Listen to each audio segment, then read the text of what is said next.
اچھا جی، آج میں ایک چھوٹی سی بات کروں گی. جو حضرات دوسری شادی کرنا چاہتے ہیں اور وہ یہ کہتے ہیں کہ ہمارے حالات نہیں ٹھیک ہیں، اور پہلے تو یہ کہ اپنا چکر چکر تو وہ چلا لیتے ہیں، ان کا لف شپ تو چل پڑتا ہے، لیکن بعد میں ان کو یاد آتا ہے ہائے ہمارے تو حالات ہی نہیں ٹھیک، اب ہم دو بیویاں کیسے افورڈ کریں گے. تو میں انہیں یہ کہوں گی کہ جب اللہ پاک آپ کسی چیز کا ارادہ کرتے ہیں تو اللہ پاک آپ کا اس میں نیک کام میں تو ظاہر سی بات ہے برکت ڈالتے ہیں اللہ پاک. تو اسی طرح سے جب آپ کے گھر میں کوئی بہن بیٹی ہوتی ہے، جب آپ اس کی شادی کا ارادہ کرتے ہیں تو آپ دیکھیں کہ اللہ پاک کتنی آسانیاں پیدا کرتے ہیں. آپ کے پاس اگر شادی کا خرچہ نہیں بھی ہوتا تو اللہ پاک کہیں نہ کہیں سے راستے بنا دیتے ہیں. اسی طرح سے جب آپ دوسری شادی کرنے کا سوچتے ہیں، اور یہ تو نمک کا حراموں والی بات ہوئی نا کہ آپ نے چکر بھی چلا لیے، ڈیٹیں بھی مار لی، اور اس کے بعد جب شادی کی بات آتی ہے تو آپ کہتے ہیں ہائے اللہ میرے تو چھوٹے چھوٹے بچے ہیں، میں ایسے کیسے کر سکتا ہوں، میرے تو پہلے والا گھر تو پاؤ برباد ہو جائے گا. آج تک جتنے بھی عالموں نے، جتنے بھی مولویوں نے شادیاں کی، ان کے گھر تباہ ہوئے، ان کی اولادیں تباہ ہوئی، کبھی بھی نہیں ہوئی.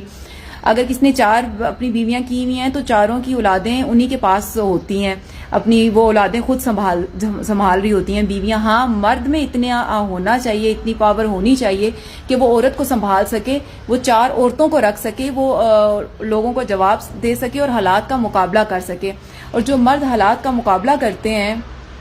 ان کی یہاں پہ بھی جنت ہے اور ان کی وہاں پہ بھی جنت ہے. وہ ایسی عورتوں کو برائی سے بھی بچا لیتے ہیں، خود بھی برائی سے بچتے ہیں، عورتوں کو نہیں خود بھی برائی سے بچتے ہیں. کیونکہ اسلام میں بھی ہے جو عورتیں آپ کو پسند آئیں آپ ان کے ساتھ شادیاں کر لیں، نہ کہ آپ ان کے ساتھ چکر چلاتے ہیں پھر بعد میں آپ کو پتا چلے کہ نہیں ایسے نہیں ایسے. اچھا پھر یہ بھی ایک میں نے مردوں میں دیکھا، مرد پتہ کیا کہہ رہے ہوتے ہیں، جو ان کی اپنی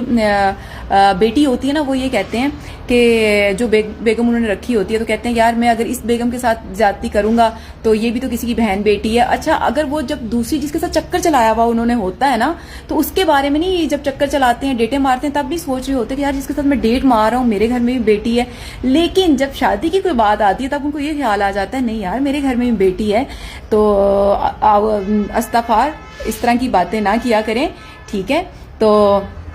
اللہ پاک نے ہر ایک کا رزق لکھ کے بھیجا ہوا ہے، اور ہو سکتا ہے کہ آپ کا یہ